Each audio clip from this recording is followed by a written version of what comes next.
welcome everyone to the Game Dev Discussion Podcast. Before we get into this week's episode, just a bit of housekeeping. I'll be delivering a talk at Vertex Conference 2021. It's on February 25th, and it's essentially about managing your mental bandwidth, being a more productive worker whilst, avoiding things like burnout. If you want more information, go to Vertex Conference website and you can find all the agenda and tickets and all that sort of stuff there. That out of the way, we have put a face to Jade. You are not a walkie-talkie banana, Jade Law. Thank you for coming on. Oh, you're welcome. I'm glad you finally asked me. I was beginning to feel left out. Well, I made a big mistake last year. Like, I was planning the podcast. Like, I felt kind of bad because I looked back at my schedule and I was like, I had people signed up to do the podcast 2-3 months in advance. And I was like, I kept thinking, okay, I'll fit people in. And that's why now I'm just like, you know what, I'm just going to talk to people I've been wanting to talk to for a while. I've got to get back in touch with a few people who I left hang. I took a break from the podcast, obviously, and left a few people hanging. So I need to get back in touch with them too. To be fair, when you interviewed Ola, you had no idea who I was. No, I didn't. I didn't even know who you were. 11 to me. I was, and then he mentioned Jade, and I was like, "Well, who's Jade? I haven't seen a Jade." He's a banana, and I'm like, "Yep." And he's like 11. I'm like, "Oh, okay." Yeah. Oh yeah, who's he? It's yeah. It's really funny how many people think I'm a guy. Well, this is the thing. You're a creative director at one of, personally, and this is not biased, but like one of my favorite outsourced studios, produced some of the nicest artwork. And I had no idea who you were. I know who Alan Ryzen is. I know who Clinton Crumpler is. I know who these guys. I was like, who's Jade Law? I've never heard of this person. So now's the time to fix it. Let's hear a bit about you. I don't know anything about your career up until Wardog, and when we start talking through, via that, I have no idea what you've done. So let's hear it. Story time. Well, I think like a large part of that is what. Like, I'm one of those artists that I know that most of the games that I've worked on, I'm sadly not proud of. Mm-hmm. And also, like, I'm just too busy. Like, I'm not always the most sociable person in the world. Mm-hmm. Part of that is because I'd rather be getting on with the work than letting people know who I am. And I think part of it is like my age as well, because obviously I think I'm the oldest person who works at Wardog. Knocking on 37 this year. And I think, like, for people my age, when they entered the industry, there wasn't things like ArtStation, there wasn't Twitter, there wasn't, like, as many art communities. So we had CG Hub. Rip. But there wasn't really as many communities like that, apart from maybe DeviantArt. And yes, I had one of those. But so the online presence really wasn't as important. Mm-hmm. And so that's just kind of proliferated throughout my career, where, like, once you have experience, you don't need to network as much. And my career was sort of built on the back of recommendations. So usually when I've changed jobs, it's because somebody's gotten in touch that I've worked with before and offered me like a change of career, and then off you go and do that. So yeah, I've just sort of like flown under the radar. And as a concept artist, right? Yeah. So my last in-house position, I was at director level, but again, just fly under the radar. And so, yeah, originally, like, I started my career in 2007. I worked for Activision, just for like a brief period, before a studio closure. And I think like my first big AAA foray was on APB, All Points Bulletin. Do you remember that? Yeah, Alex? I do actually, because that was the one with the gang. It was like it's like like a pseudo MMO, right? Yeah, everyone was like, "Oh, it's gonna be like MMO, GTA," because obviously it was created by the same guy, Dave Jones, who like he created GTA basically, and he's worked with some like amazing teams behind him over the years, and right now I think he's managing like an Epic studio. Like, dude's amazing, and he's just like a creative force.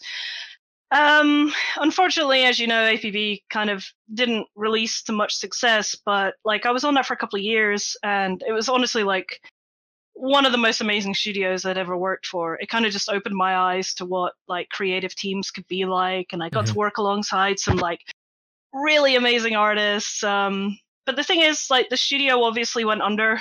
We released the game and it went.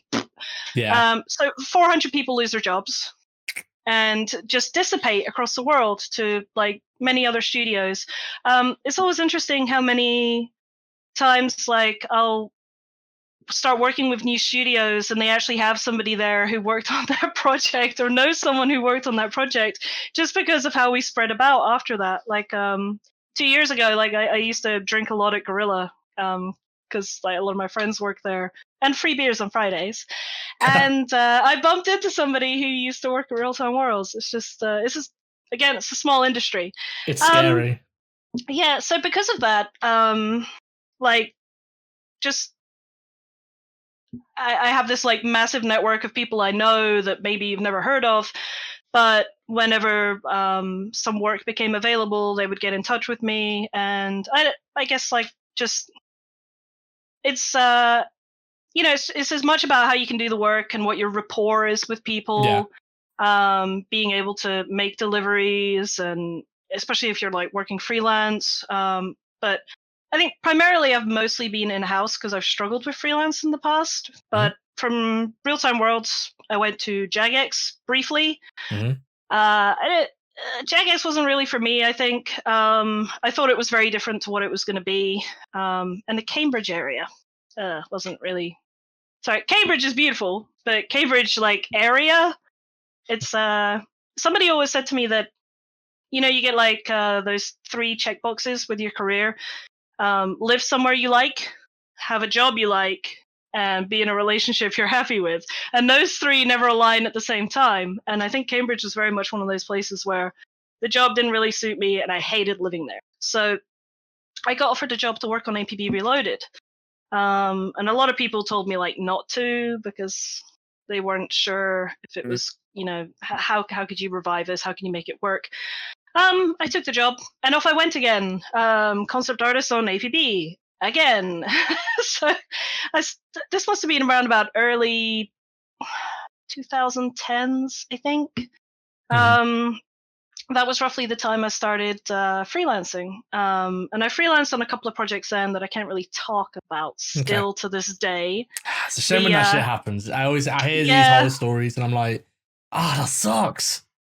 yep. I can't even talk about what I worked on at Jagex because the project never saw the light of day. And it's just the nature of concept art. Like I think I've worked on a total of 6 games that have never seen release that I'm not allowed to talk about. And these are Mhm. games that I've spent like 6 months to a year of my life working on.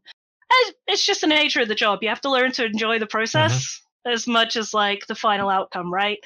In fact, in my experience, if you put too much focus on the final project, then you're only setting yourself up for disappointment and job loss. Like, so for me, it's just, I don't mind if a project doesn't see release, so long as I really just enjoy the work that I'm doing and the team I'm working with.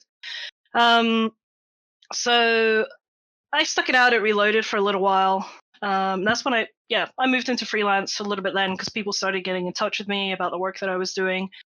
I can't remember what I worked on in that period. God, it's like 9 years ago now. I did a little bit of work for stuff outside of games, like sideshow collectibles and Mhm. things like that.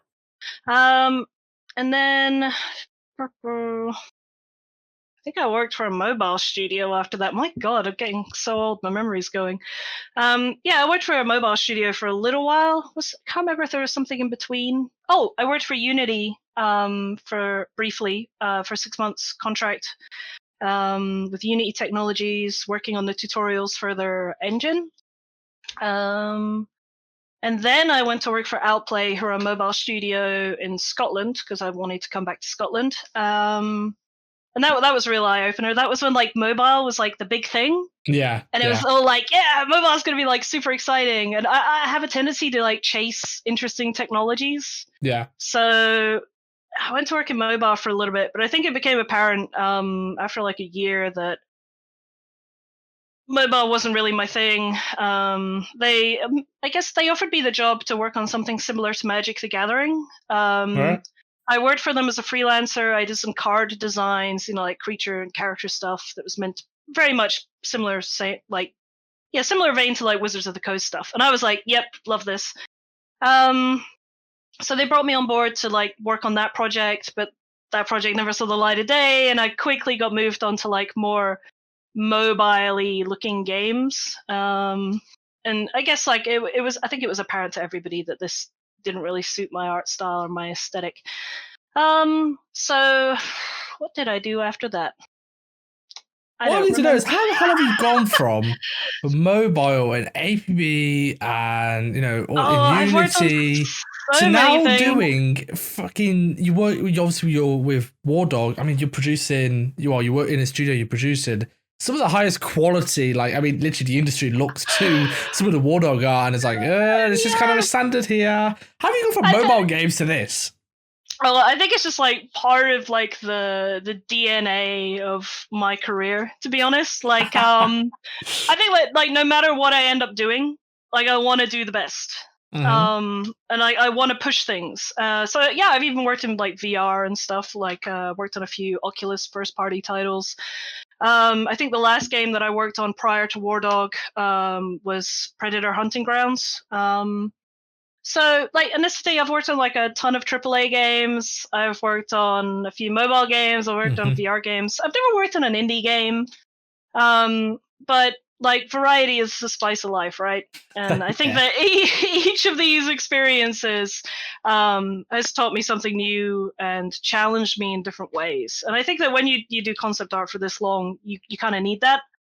But before I started Wardog, I actually wanted to get out completely. I didn't even want to do art anymore. I was done. Actually, when me and Ola met, because we met on Twitch, I was like, I'm not going back to games. I'm done with this. What led to that? What led you to just be like, I am done with this shit? I think it's the same thing that most people go through, and they either have to overcome or just accept they're going to leave. Like most of my friends my age, they've left the games industry. They've either gone on to be amazing and great, or they leave. And I think that part of it is learning to reconcile your creative needs with the projects that you're doing, basically. Yeah. And then you have the option of like, well, if you don't believe in the work that you're doing, you then have to find another job. And for a lot of people, that simply becomes not an option at a certain age, right? Because people settle down, they get jobs. Now, me, I move around all over the place. Like I've lived in like 8 countries. So I'm happy to keep moving, but I know that a lot of people aren't. And I think at some point I realized that, am I going to keep doing this for the rest of my life? Just like upheaving everything and then moving off to another country for a job that might not fit what I need, might not be something that like scratches this creative itch. Because I got into concept artist because I wanted to do world building, and we've spoken about this like a couple of times now. Yeah, like I mean, because you're on the same page. Like world building is the most exciting thing about like doing concept. And before you even put like pen to paper, just mulling over those ideas and getting like a sound narrative to like structure those ideas and stuff like that. But when you're a concept artist, a lot of the time that was done by someone else, and then you're given it, and then you're just there to make it work. So I guess I kind of hit a point where I had to figure out, do I keep doing this? Because I've had some amazing jobs that have just been like, brilliant. And then the rug gets pulled out from under your feet. But, not because of anything the team did. It just happens in games, right? Like sometimes we do lose our jobs. Studios fold. They get bought over. Projects get cancelled. It happens. And I guess I'm somebody that fully believes that for an artist to be really invested in what they're doing, it becomes an almost emotional attachment. And some of the like games that I've worked on that I've believed in so passionately, and then found out that they've been cancelled, it's like having your baby torn away from you, right? Yeah. Or like a bad breakup, and it's just like, how many times can you go through that before you realize that you can't go through it again? And I think that's the point where I was at. And the trouble is with a lot of artists is that we just keep going, though, right? Yeah. It's just like, just keep going, because your personal work then is what drives you. So a few years ago, actually, the year that me and Ola met, I had an accident and the dog bit my finger off. I've still got it. It's still there, but it was like from this knuckle up. This was like flesh right off. And so I didn't know that. Oof. no, I've got like a scar all the way around. So Fair enough. Okay. yep. So like I got no feeling in that finger, and it took me like 8 months or something to be able to use this again. I had to learn to reuse my hand. So 8 months I couldn't do art. Like, Are you left-handed? no, but like the amount of like hotkeys. Oh, I suppose. Yeah, sorry. And Yeah, you're right. self-reliance. Yeah, so could you imagine like trying to do art one-handed? It would be so frustrating. And this was all bounded up. It's not like I could use my other fingers. Okay, yeah, that makes so I sense was now. literally had this hand, and I was like, right, okay, I have to stop working. For the first time in my life, I was like, I can't Yeah. work. What do I do? So I learned ZBrush. Okay. And yeah, so like I had 2 weeks of like doing nothing, and then that was when I picked up 3D, and Okay. I think that was what kind of gave me my passion back very quickly. I was like, okay, I'm learning something new now. I can actually build practical models of like my ideas. I can put them in engine myself. I can do this myself. I don't have to rely on other people to bring my ideas to life. I can do it. And I actually thought I'd maybe want to get into film or something instead, because I've worked in things like comics. I've done a couple of concepts for film. I thought maybe I move into like 3D as a modeler or something.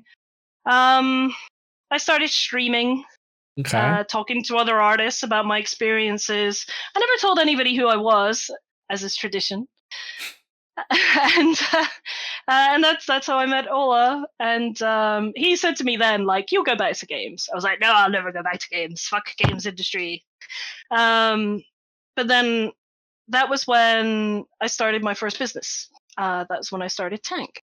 So, like, I mean, I guess, how do I explain Tank? Basically, like, a friend of mine came to me and he'd built Epic Pen.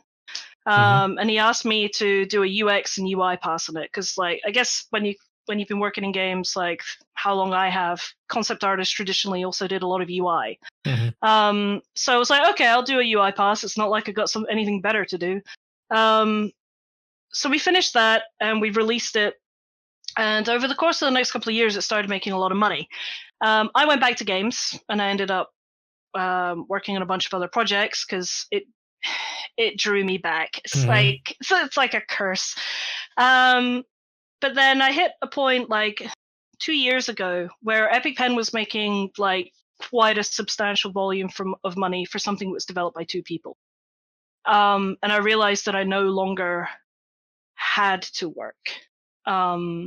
So I had the choice of then, like, okay, again, what do I do with my life? It's like constant thing every couple of years. Like, do I keep struggling to do certain things creatively? Do I want to work in games still? And it just keeps coming round and round in circles to what am I doing? And Ola said to me, let's start an outsource studio. And I was like, no. So it's Ola's original idea. Ola was the one who's like, we should do an outsource studio. Like, that's where it started. Sort of. So, like, I'd already been kind of thinking about this. I was already thinking about this because I was talking to my boyfriend about it because I started freelancing again. So as you know, I moved out to the Philippines because my boyfriend worked for Ubisoft there. And I just started like freelancing and just taking up the projects that I wanted to take because I finally had that like bit of freedom to be able to do that.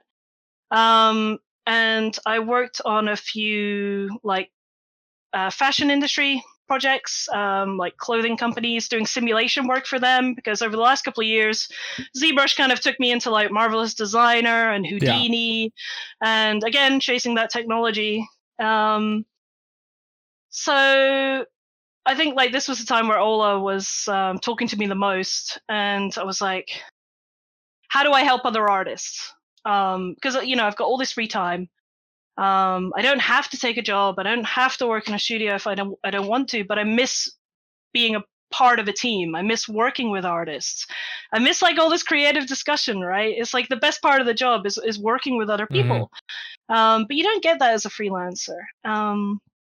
So for me, it was more about how do I reconcile this? How do I take all this passion for the industry, for creative teams, for artists, and make that into something. And then, yeah, Ola was just like, well, it should be outsourced, right? I mean, it makes sense. I was like, yeah, I guess it does. And he was just like, let's do it. I was like, yeah, let's do it. And thankfully, like, Tank kind of bankrolled us starting. I think like a lot of outsourced studios just come from being like little collectives of artists now. Yeah. But we were very fortunate in that, because I was happy to pull that investment from my other company, we just went into this like directly professionally. It was like the way, I mean, a lot of people hate it, but I was just like, from day one, like, production. We instantly adopted everything that we would in a game studio. Like, we basically run Wardog like a game studio, even though we don't make games. So my like whole ethos for Wardog is it's a creative outlet. It's my way of still being able to work with so many creative people and hire people that I think are being passed over, and do the work that I really want to do and be challenged every day. I love it. I think like. But I think everyone else does too, by the way, because I mean, I know Wardog, for me, from the outside looking in, it's one of it's. Let's face it, outsourced studios, they seem to pipe up a dime a dozen at this point. You've got like some dude who just randomly calls himself an outsourced studio, and like that's it, he's an outsourced studio. They're everywhere. And to stand up above all of that, and I mean, you had people like Elite and obviously Ryzen and Elite are up there as studios, which everyone knows as like, okay, outsourced studios, okay, there's Elite, there's Art Bully, these guys. And you managed to very quickly go from, you know, in a very short space of time, straight away, your name's in the conversation of the high quality outsourced studios. And I was super happy because I enjoyed Godfall with Counterplay, and then it's like I saw like a couple of things about Wardog, and I was like, no, you guys never told me this. And I started to look through some of the assets, and I'm like, holy shit, this is great. Like, they were one of our first clients. So, but that's crazy to me, and I think that's why I think a lot of people quite like Wardog as a brand. You have a great brand. I mean, I actually have me and a small group, I think a lot of us have the Wardog mouse mat, which is here right now. And it's like, you've grown this brand in such a short space. I mean, relatively speaking to like, you know, all these bigger companies that have been around for the past decade. It's like Wardog's come on a scene, it's a burst onto the scene almost, like really good brand, amazing artist, great work, great portfolio. Yeah, guns. It's like all of these things, like it's kind of weird for me to like observe, because, you know, the thing you kind of expect is it to be a slow burn. You start off small and like, you know, you ramp up and get more people and more people. You kind of just hit the ground running. Yeah, well, I think part of that is for twofold reasons. Like, one, I think because I have worked in the games industry so long, I've worked as a lead, I've worked as an art director, and I've done outsourced management from inside studios. And there's always like certain red flags that you see when you know you're looking for an outsourced studio. So instantly I wanted to avoid all those. And I've done a lot of marketing. Like, I've worked on box art for games. I've done like E3 booths and all this stuff. Like, marketing is like one of the things I actually found interesting about my job over the years.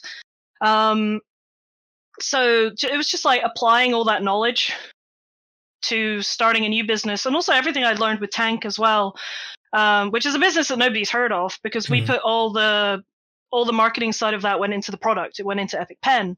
Yeah. But again, the second reason for that is because we had that financial backing, and the support of what is essentially a larger company. Like, we had all those resources in place. So like, we have like accounting, we have HR, we have lawyers, we have all these things, you know, that you have to run a business. And I think that when you start these things and you don't really know how to run a business, then they can be hurdles along the way that slow you down. Whereas they never slowed us down at all. We didn't have to deal with those as we went. Obviously, we've had some growing pains. I think everybody does. And COVID hit, like, like we launched the company last February. We're actually, tomorrow is our first tomorrow's our first birthday, 3rd of February. We launched the company and I went on holiday for 2 weeks. So, I thought it's been that quick. Jesus Christ, that's not that long at all. Nope, super young. But like, I think part of that was that we had a planned like launch structure in place. Mm. All of this was carefully considered. Everything was just like taken from the company I already had, transitioned over, and then we moved on from there. And then COVID hit. But at least like it slowed us down, but at least we've been fairly responsive to what's going on. At least we got some very understanding clients because they're obviously in the same boat. But yeah, it's I'm glad we've had as much momentum as we have and that it's worked, because I mean, if you'd spoken to me and Ola about this like a year and 2 months ago, back when we were kind of working out, it was a total gamble. Yeah. We didn't know if this would work. All I knew is that I just want to make good quality art. Like I want to make uncompromising art. I want to make well managed, well produced, high quality art from artists that are happy with what they do. And that's another reason why we go for like prestige hero assets. Yeah. Because I don't want to work on like things that I'm not happy working on. And I don't want my team to be that way either. I want everybody to be working on stuff that's engaging and pushing the industry forward and really challenging people. Sort of just creating a company where artists feel like they're actually empowered to improve, instead of being pressured to put in the time. Because I think like not enough people my age talk up about the problems in the industry that aren't like the big three, right? So like, oh, we work too many hours, or oh, the women get treated badly, and like artists get paid the least. Other than that, people don't really talk about the other challenges of like bad management. Like how very few managers in the games industry have any sort of formal training. It's not like other industries like software. That was a complete eye opener. It's almost like an institution. It's like banks and stuff like that. You know, these have like formats for how they manage their companies and the way that they manage their teams that are completely alien to us. And I almost feel like in like comparison, we're just a bunch of children running around. Oh, it is literally, it is a wild west, and it is such a juvenile industry still. Yeah, like, I mean, it's exciting. Oh yeah, it's exciting for sure. But like the amount of people who I've seen at this point, like I've seen it often enough now, where there are people who are managers who have no business being managers, and there are people who are potentially very good leaders within a company who just don't get heard, and it's like the wrong people are being loud and the wrong people are being quiet, and it's like there's people I know who like one of the studios, one of our old producers at an old studio, one of the best producers. He went through every level of like leadership training, managerial training, producer training, and he got overlooked for some dude who like used to be a QA and like essentially mingled his way to being a product owner. And it's like, and he made all these decisions, and he was like, the producer was like, I don't. We should probably do it like this because this is the best practice for doing this kind of stuff. And it's like, no, this is the way we're doing it. This is the way I think we should do it. It's kind of like the squeaky wheel. Yeah, and it was. It is very frustrating. It's not something which I don't know. I don't know if it's gonna get fixed. I imagine it will like slowly get better because the films industry, the films industry got better. It just took its time. We probably still got another 15, 20 years of this. Yeah. Well, yeah, exactly. I think that it will improve. But I think in order for it to prove, people need to start calling it out. Like, I'll happily say to anybody out there who's listening that if you have a lead that isn't representing you to like upper management, they're not a good lead. Because it goes both ways, doesn't it? Like for me, a good lead is somebody that isn't just there to tell their team what to do and dictate from on high what like directors want. They're your like point of representation upwards. And I guess I've seen it too many times where good people have left jobs where like, and we're like when they leave, we're like, shit, how do we fill their role now? And it would have been so easy to keep them had you just bent a little bit to let them be as good as they can be. And that's the thing, like most of the time it's not even about like supporting them. So like I'm not going to say names, but in one of the previous companies I worked for, there was a guy who was like really interested in improving in a certain discipline that was related to his role. And nobody was encouraging it. And it's just like, I talked to him and he was so enthused about it. And it was just like, when you talk to someone who's like so enthusiastic about someone, you just feed off it. You're like, I love this. I love that you love it. And guys, why are you not like encouraging this? Because you've got something really special here. And when you see that, I'm just like, you want to keep that. Like, that's so rare. Like, just cultivate it. And they don't want to.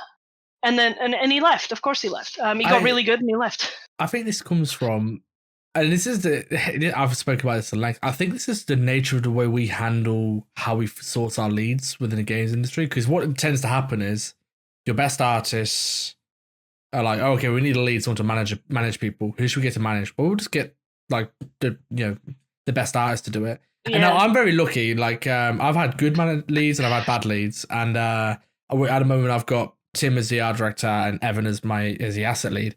Both fantastic. Both hear me out. Every time I have a gripe or I have like an issue, we talk it out and we work out a solution. And they relay that to upper management. But there's been so many times I've a lot of close friends who I'll speak to, and they'll talk to their lead, and their lead just either, I assume, don't even bother relaying the message because they know what's going to be said, or they kind of just, it's not worth the hassle. And like you said, good people leave. Like, there is so many fantastic artists who I speak to who are not unhappy is wrong, but just frustrated, and they air their frustrations. And when you feel like, I can almost imagine you're just screaming into the void and it's never going to scream back. And it's so weird. Isn't it? It's absolutely it. Like, and this is an industry, let's face it, that is propped up by passion. Yes. And I think that's why so many people leave in their 30s, because programmers are always the first to go. They're like, there's more money in banking, and away they go. Straight away, finance. Yeah. But for artists, it's like we stay because we do love being creative. Like, we are passionate about everything we do. And it's just like, when you see that passion leave somebody just because they need to stay in their job, you're like, that's such a waste. Like, there's no greater travesty in my eyes than like an artist that isn't being supported and being their best. And I know that you have to balance that with what your company needs. Like, that's fair. But at the end of the day, like, if you have a great team, you'll make a great product. It's as simple as that. I get the company has needs, but there's something I've read ages ago, which was about like how you have an argument. And the idea of an argument is somebody walks away from a conversation as a sort of loser. You failed. Yeah. Like, you should both walk away really happy and excited because you've come to a solution that you both think is the correct solution. Yeah. And I think far too often it's what people would rather do is say, okay, here's like the rule of an iron fist dictatorship of how we're going to do things. And I had a really long conversation with a friend about this because it's basically the counterpoint was, yeah, but what if you're a better artist, have a better artistic eye? Say if you're the director and you're like, you have the right vision, and say your vision is the correct one, and an environment artist say, no, I think that's wrong. Because, well, he should explain, you should spend the time to explain why this decision is the correct decision and try to help me see eye to eye with you. And, there are some arseholes out there who will dig their heels in and just want to argue to prove their point. I'm in charge. Do it. Yeah. But I think if it is a case of, okay, here's the decision I'm making because I feel like my artistic opinion outweighs yours, fine, but explain help educate people to what it is you're seeing that they're not. Absolutely. That's the important thing to me. I totally agree. These are like some of the topics that I want to be able to talk about more in the industry, but then how do you approach them? Like, who do you talk to about stuff like this? And I feel like management and a lot of companies are too distracted by a lot of the other things that don't necessarily apply to games developers, but applies to gamers. And then there's that spillover. And they're trying to tackle like their outward perception, and they're focusing too much on what like your customers want, basically, and they're not really thinking about what their teams really need. And it's a shame. I mean, not all companies do this, and there are some companies out there that I've worked for that I've just like gone away from and gone, that's how I want to keep doing things. There's been like I think early on I had the fortune of working with a good art director Aaron, and he works at Riot now, and he was like so like passionate about the work that the concept team was doing, and like whenever you talk to him, he would always listen to what you have to say. Even if he didn't agree with me as just a dumb junior at the time, he would, take on board everything I had to say and then explain why I was wrong. And I really liked that, and I always felt that whenever I had like a lead or an art director after that didn't do that with me, I was just like, well, I'm not being heard. And if I'm not being heard, I know that nobody else on the team is being heard, and that means we have to trust you to steer the ship. And then you look at them and you go, I don't trust you to steer the ship. Yeah. I need to get off the ship. It is a hard thing, like as an artist, when you come to that realization that, okay, I don't trust the guy steering the ship. I'm not gonna be able to change this, so I just need to go jump on a different ship. That realization, you come to that, like that, you go through that stepping stone process of like, okay, this guy's making the wrong decision. Dude, I think you're making the wrong decision. Doesn't care. Okay, how do I get this remedied? Who do I talk to get this fixed? No one's gonna fucking listen to me. All right, I'm just gonna leave. Isn't it? It's frustrating. We all just want to do our best work. Like that's the thing. Yeah. Like we all just want to do amazing work. Why be that way? I think there's also like it's hard to separate sometimes like the artist from the manager. So like my thing is that I've never claimed to be like an amazing concept artist, and I think that part of why I don't share much of my work, or when I do share it, I remove it. Is because like just like many other people, despite being in the industry for like 14 years now, I still don't have a great deal of confidence in my work, or like, yes, I have improved, but I feel like I'm still constantly improving and need to improve. But I can now separate like how I feel about myself and my art from how I feel about my team and what I need to do in order to support them. And, these are now two very different things. And I realized that like nobody, whether you're like a senior, a lead, director, like CEO now, and I don't know everything. But the key is to make sure that you have the people below you in certain roles that are really good at their job and feeding you the right information. Like everyone we hire. I mean, I'm not gonna lie, it's hard to get a full-time job at Wardog. Like like as you know, I mean, we've been trying to hire a senior concept artist for like 6 months now. I'm trying to hire someone better than me. That's the thing. Like, I want someone who can do better work than I can, but I can have a brilliant dialogue with, and I want to create a role for them that basically drives forward our concept beyond what I can do. And we're kind of struggling to fill that role. But that's because like it's not even about the work that people do. What I want to see is a passion for the work. Like I want to see like portfolios that are like, I just love doing hard surface work. It doesn't even have to be guns. Just like, I love mech, I love guns, I love like sci-fi, I love all these things. And it's why like our junior Danny, we found him because he just followed us, and like Ola was like, "You seen this guy's stuff?" And it was just like, it's raw, and he's learning so much and he's improving, but like his style is what really shone through. Like you look at his work and you can see what he likes. Yeah. And I love that. And I'm just like trying to find more people like that. It's hiring based on potential. Like Ola, he had like he's worked on some amazing games, but his CV is actually like this. Yeah. But what the fuck does it matter? He's an amazing artist. He's got an amazing attitude, and like he's constantly trying to improve. And I look at that attitude and I'm like, I want more of that. I want a company that is that. I want more people that just talk about what they do. You're not going to find another Ola. Ola's I'm never going to find another Ola. A weapons artist who doesn't have the attitude of a weapons artist is you're not coming across many of them, I'm afraid. He doesn't even like guns, like real guns. He's like, he loves the art of guns, and I'm like, I can get behind that because I love guns. Like everybody knows that I am a fan of like actually firing guns, which is, I've had so many, obviously being Scottish, I've had a lot of arguments with people who are like, guns are bad, and I'm like, go to America and fire some guns. Shut up, you'll enjoy it. And, I'm sure you would. I imagine unloading a mag of an AK downrange would be a great amount of stress relief. yeah, it's good, clean fun, and but I also love the aesthetic and the design of guns and things like that as well, and so. Like I think like for someone like Ola who can again he can separate the two. It's like he loves the aesthetic and artistry of guns, but he's never fired one. But yeah, it's just I think Well, that just when on people that though, present themselves as interested. guns, the art of guns, Guns. concepts, the 2021 gun challenge. Now, just to preface this, I've really enjoyed seeing your take on all this, but also just the effect it's had on the wider community.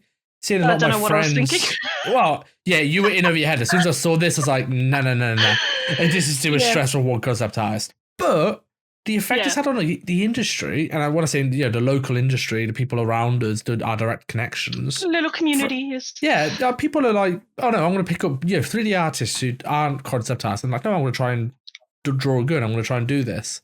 And it's been great to see. I've seen some of my good friends do it, and I'm like, I love that. It's the best.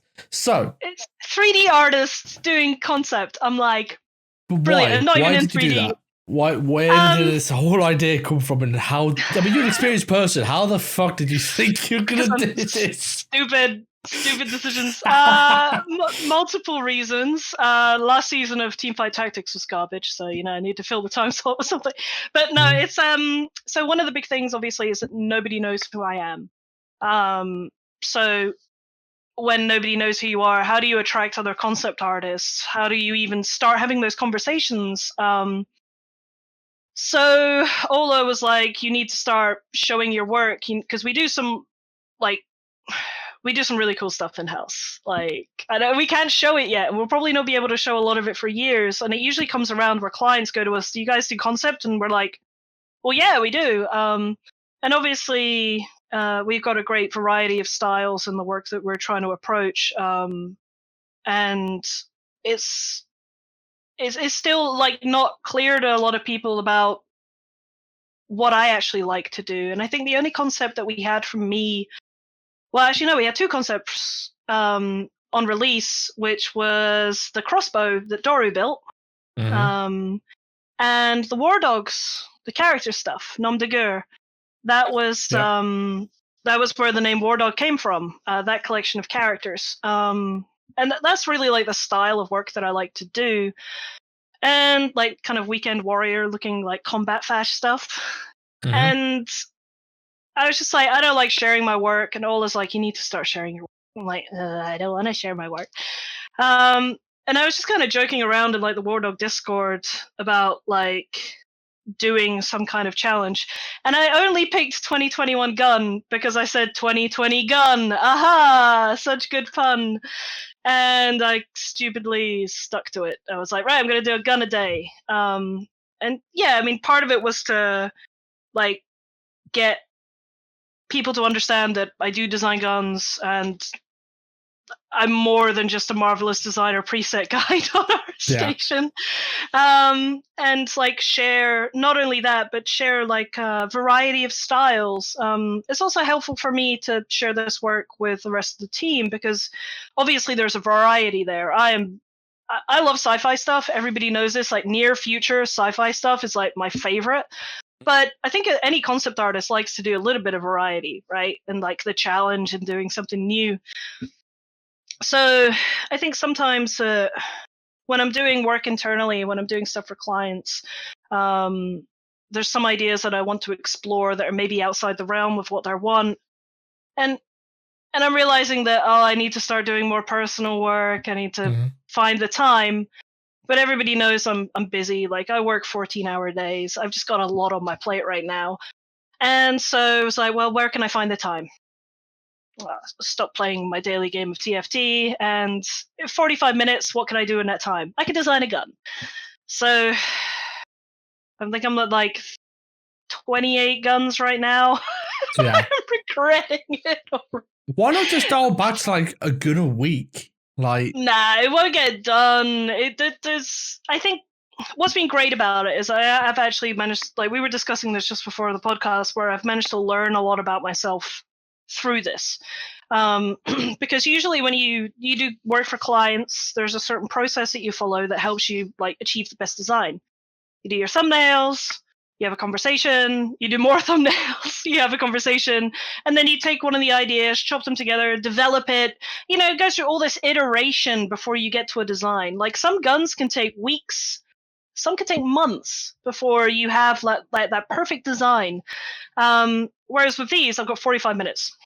Yeah. In 45 minutes, I usually do thumbnails. So for this, it's just like, shit, I need to get something out. And obviously, I'm not going to be able to spend a great deal of time rendering it. So I need to find that balance between what can I do in that amount of time that actually is worth doing, like presenting an idea, and then presenting it to a quality that I would be happy with. Most days I feel like I've met neither.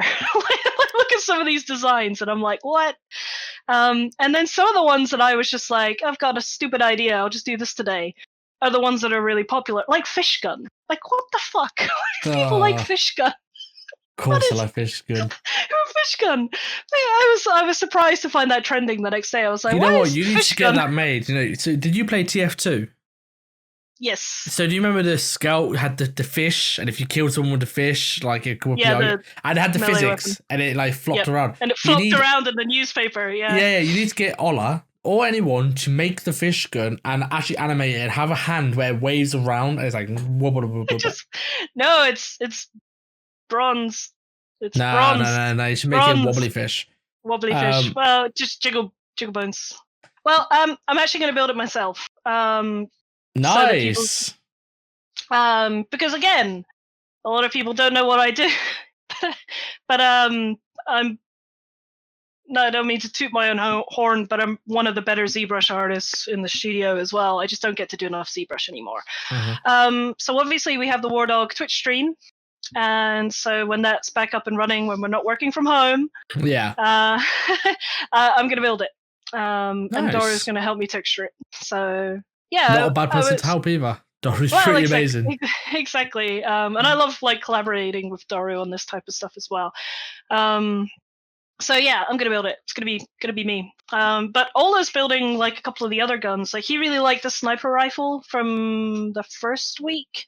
So I think like we were having a discussion in the Wardog like internal chat today about it, and I was just like trying to determine where is best to output my time. Like if I was to spend a month using that 45 minutes a day to do a full concept, in that time I could design a mech, I could design a really cool finished gun, I could do something big and spectacular. Should I be doing that instead of all these little fiddly little guns? But like you said, it's like I love what a conversation it started, and I love the other people. Like I never formalized it as a challenge, but I did want other people to get involved because again, like I need other artists to like feed me to keep going. And I guess like I don't know if I'm gonna finish it. I'm gonna try. It's 365 guns, a lot of guns. Some days I just don't have an idea. I'm surprised there hasn't been more stick gun doodles in this set. I still be about man. Let's dial back to like, God, a good like, the Twitch streams when they're back up like a good a week. Like, how often do you guys do your Twitch streams? When you're back, twice a week, 2 games a week. Hey, Destiny Twitch streams. I don't know. Like, it's a lot of pressure. Would it be better? Because what's happening now is that obviously we get some busy days because we were wrapping up 2 projects last week, and I went 3 days where I couldn't do a gun, and then at the weekend I knocked out a couple of them together, and they actually kind of all worked concisely. And I am liking the thematics. The thematics are nice. I like the fact that like each set is like a themed set of guns. That's been really nice to see. Because you see the first one and you're like, okay, where's this gonna go? Like, I think it's a fire gun we first saw. I was like, okay, the past 2 have been sets. Fire gun. What do we go from there? Oh, okay, we're going elemental. Oh, okay, that's a cool idea. That's it's interesting. Yeah, I need to bring them up actually because I forget what was. I think the first set was like. It was just standard sci-fi, like standard sci-fi guns. Then you did like pirates. Standard sci-fi. I'm like, this is stuff that I like. Well, I mean, to be fair, actually, you guys, it's one of the reasons I like Wardog. And it's no hidden secret. I'm not the biggest weapon guy. Like, I see gun, I see an AK, and I go, cool, it's an AK. Like, I've seen Vadim do the best AKs I think I'm ever going to see. I don't get much enjoyment visually from looking at guns. And that's why it's odd for me, though, with Wardog, because it's a samurai gun, Fenris, the Spaz 12, the sniper rifles. I'm like, I don't normally like guns, but I'm liking looking at this art. And it's very odd. Like, most gun art, I don't really spend much time looking at. That's what concept should be, though, right? Like, if you don't like looking at real guns, then, like, I don't see the point in just drawing a real gun. Like, yeah. Well, even sci-fi guns. This is done. It's done. Yeah, but even sci-fi guns, I've seen people make, like, I mean, I think it's just, I don't know. There's a I don't know the way you present your stuff, the design work that goes in. Like, even a sci-fi gun, most of the time I'll be like, it's a shooty pew pew gun. Like all the Destiny guns when they came out, the high polys, I was like, okay, they're guns, so what? Don't care. And then the Wardog stuff, though, it's just I don't know. There's a visual. There's something about it. I don't know what it is. I haven't actually put my finger on it yet. But well, if you tell me, let me know so I can distill it and work more on that. Yeah, there's some. I think the ones that I really like are the ones that I think a lot of good gun artists, like Wouter, for example. He's obviously like well known for his gun concepts, and they're really grounded. Yeah. He obviously knows mechanics really well, and it's one of those things where, like, I think that any good concept artist should always take the time to understand behind the scenes of what they're building. I think the first time I ever did that was when I designed like a flamethrower 11 years ago, and I was like, okay, I need to understand the mechanics of what is this. And I think like from that point on, I realized anything I design, you should always understand the backbone, like the fundamentals of what you're designing, and then take that and then throw it away.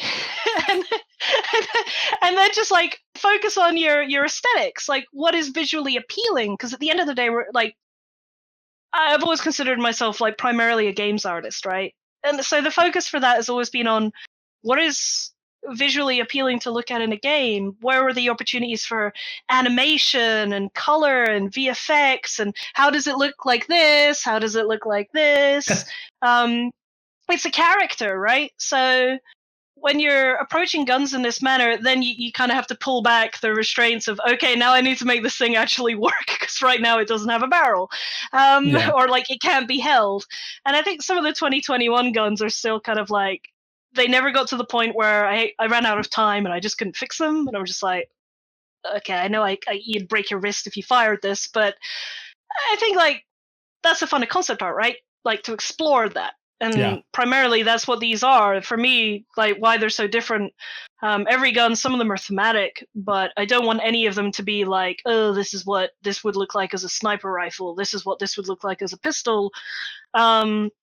Because like 3D guys can do that better. Like Olo with the Fenris, he's obviously he's done the rifle, and now he's working on a pistol version of it. And it's just like, I look at that and I go, you could do that so much more interestingly than what I can do in like a side view thumbnail that just went, because he's looking at it all angles, right? So for this, it's just mass exploration of just like stupid ideas. I'm surprised I haven't just posted a banana with a trigger yet, but it will happen. It'll come. No, I put a bet that will happen. Yep. It's funny. I think the one that I like the most is the Pointy Boy. That was one of the ones that I posted last week, and I think it's just because it looks sort of like real gun, but the idea behind it was just, how do I design something that doesn't have a grip? It's like an inverted grip. It's just the outline of it, and it doesn't go under. It kind of goes out like that. You know what? The reason I like that gun was, so I like to look up and go, okay, like what's the logical? I think that's why I like the Fenris and like what the stuff that Ola's doing at the moment is so interesting. It's like, oh, you're actually making a product. And I think I looked at that Pointy Boy and I was like, at first I was like, what the fuck is it? I'll be honest, I looked at it, I was like, what the fuck?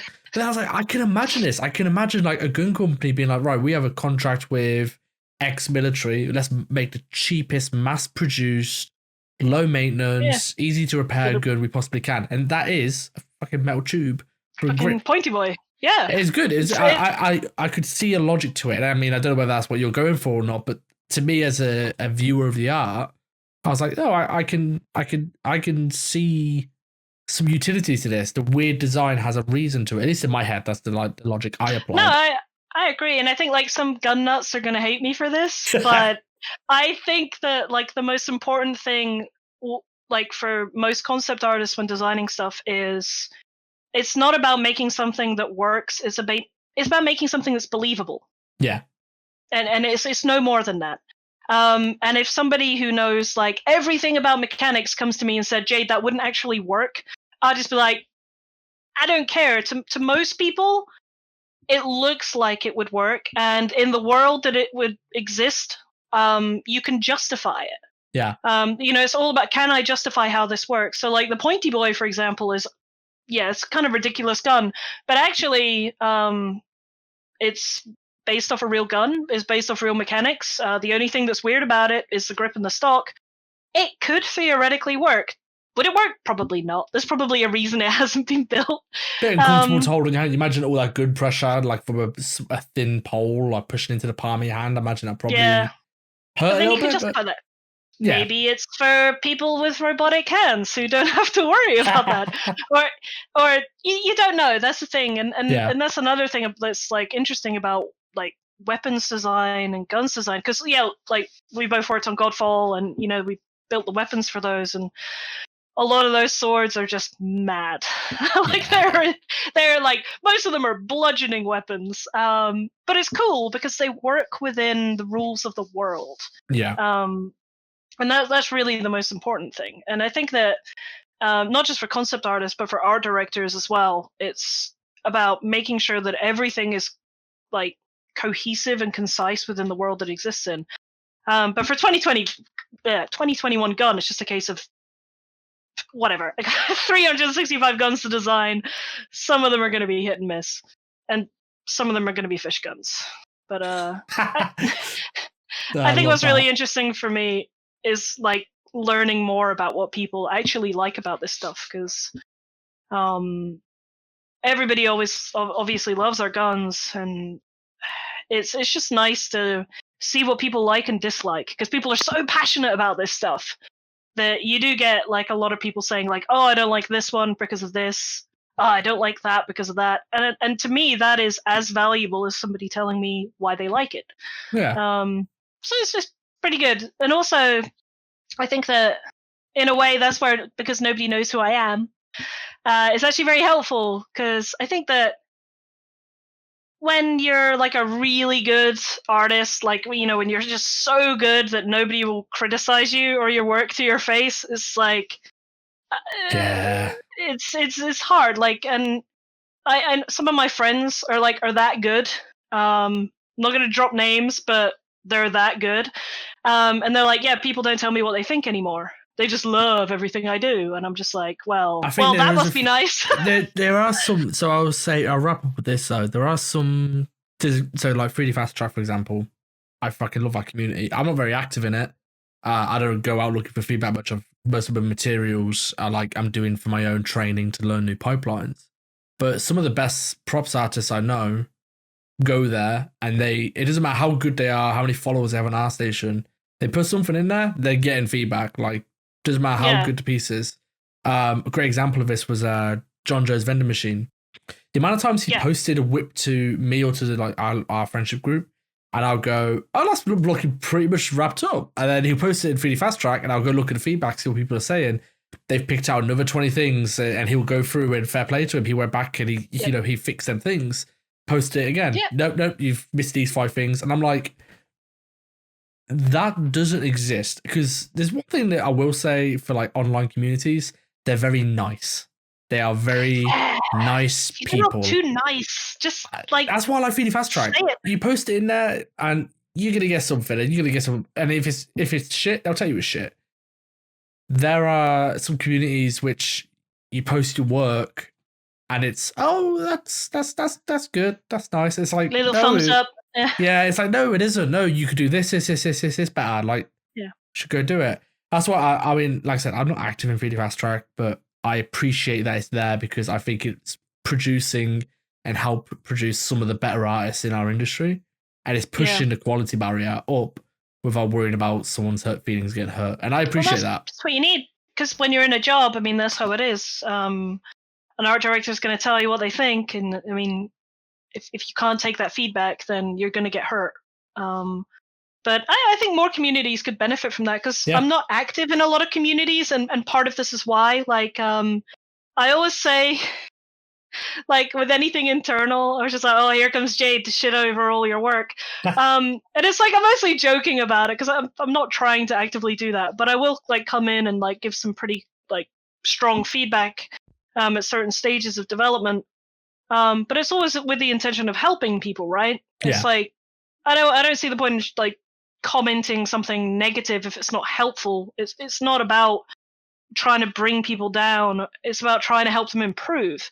And you need to learn to do that, especially younger in your career as well, that, like, not everybody is going to sugarcoat everything. And I want to do that more, and I want to, like, help people more with that. But you jump into some communities and you just think, if I say what I think, everybody's going to think I'm a so might want to beep a lot of me out. I love it. I think that's the first time. Actually, no, I said it once early on. Fantastic. I swear too much. I do this in client meetings as well. I'm just like beep beep beep beep beep. But, like, it's actually what I like about the Wardog Discord is that I think, because, like, most of us are pretty straightforward with each other, like, we tell each other what we think. And I don't ever want to lose that. Like, I always want, like, all of us to be able to tell each other honestly what we think of each other's work and how to improve, because we're a team, right? We should be able to move forward together. And then this is kind of, like, spilled into our community a bit. And it's like, I wish I could spend more time giving people feedback, but I really liked when, when we did the Twitch stream and we were, like, going over people's work and giving them feedback and telling them where they can fix things, improve things, why something doesn't work. But I think that when you're typing it, like, some of that tone and inflection can be taken the wrong way, whereas when you're verbalizing it on a stream, it's much easier. And also, there's, like, the concern of screen capping, isn't there? Like, on Discord, it's just like, oh, Jade's an asshole. Look at what she wrote about this guy's work. They're just like, well, I'm just trying to help. That's right. I guess online, just, like, be like, post a piece of work and be like, see, it needed to be said. It's all right, you'll be fine. Like, so I've always, like, every year I've been doing this podcast. This is the third year doing the podcast, and the first year, I know it's gone by so quick. And the first year, the question was, if you could give advice to yourself as a 17-year-old, what would it be? And then last year it was very much about looking forward, and I preferred the looking forward idea. So in 2021, what part of either your art, yourself, your career, what are you looking to get better at and develop? And, just for context, like, for example, with me, I know I've spoken to you a lot about this. I've picked up photography. Nothing to do with my game art. Nothing to do with 3D art. Well, maybe a little bit on the side, but it's a side hobby, and that's what I want to develop over the course of 2021. So for you, what are you looking to develop over 2021? I think over the next year, I mean, obviously I want to improve as a concept artist. But mostly I want to learn better to help my team. For me, moving forward, I think in my career and everything that I am and I want to do, and where I think my skill set really lies, is in how do I better other people? How do I support other people? How do you manage helping people over like hurting people, right? Like what we just talked about with regard to feedback. So for me, that's where I really want to improve, because that benefits both me, it benefits my team, and it benefits my company, and that benefits our clients, and then that means we get more cool projects, and then that all comes back around to me. So I think for me it's definitely improving myself for other people is my goal for the next year. Makes sense. Not just as an artist, but as a whatever I decide to change my title to next. Well, you get to decide as your company, do what you want. Yeah, exactly. But I mean, that's why I picked CEO and creative director over art director. Because for me, it's about more than just being the art director. For me, I want to make sure that creativity is part of our culture, no matter what we decide to do or what I decide to do. It proliferates. And I need to learn to better communicate that to the team as well and make sure that everybody understands it. So, yeah. Makes sense. What about you, Alex? What are you going to get better for the next year? More photography? Yeah, I was going to literally just photography, just try and not... I'm quite happy where I am with my skill set. I think that's going to naturally develop anyway over the course of being at Counterplay. The more time I spend there, the more I'm learning. So I'm kind of like, okay, let's just get really good at doing that sort of stuff. Still make materials on the side, freelancing. Like, materials become kind of a comfort zone, I suppose is the best way to describe it. I'm in no mood right this year. I'm taking like I've just given a talk, like prepped a talk, and I like looked through all of my things for 2020. And it's like 2020, I worked 2 full-time jobs, 2 podcasts, mentorships, 16 personal projects, 5 articles, and I delivered 9 talks. And I'm like, you know what? 2021, I'm taking off. I'm just gonna do my job, do the podcast, and do some photography, and that's all I care about. I wish I had the balls to do that. Like, I kept telling myself, like, I'm gonna get more involved in the community and talk more to people and help more people, and then I'm just like, never mind. Well, I mean, you're doing a good job of it. To be fair, you've got this, obviously the concept art stuff. I mean, I've seen you more active on Twitter in January than I did all of last year. Obviously the Twitch stream's great. Like, you got the Discords. Like, I think you're taking them healthy steps towards that. Yep, I'm taking part in the rookies this year as well. Oh, really? Judge. Nice, very good. I'm putting myself out there. I like the rookie. I like the guys that are rookies. They're one of the better like establishments for helping like juniors and like young artists develop. I like them a lot. I like that too. That's why I wanted to be involved. Because I think that it's for all my complaints I have about the industry, the worst thing I can do is be quiet about it and not help anyone, right? It's like, if I have a problem with this industry, I need to help change it and do things differently and help people realize that things can be done different and just help make people better. So it's like, either do it or don't. I need to do it. So baby steps. I'm trying to, at knocking on 40, I'm finally getting involved and trying to help other people. I tip my hat to you. But Jade, we would go. I knew this was going to be a good one. We would go for an hour 10. As we speak a lot off air, quite a lot. We always bounce our ideas around. So it's been a pleasure to finally get you on a podcast. And no one has an excuse now. Like, you're not just a banana. You're more than a banana now. I'm also not a man, despite what many people think. I get referred to as he so many times. I'm like, sure. Okay. I wonder how many people I'm going to disappoint, but it is. Thanks for giving me the opportunity, because, like, I could talk to you for days. Like, we never shut up. But talking to me in this format obviously was going to be a very hit or miss situation. No, you've done fantastically well, and it's been an absolute pleasure. So everyone listening, I say this every time, like, share, follow, subscribe. The more you share it, the more people that get to hear the fantastic information that people like Jade has to offer. So Jade, it's been a pleasure. Everyone else, I'll catch you in the next episode.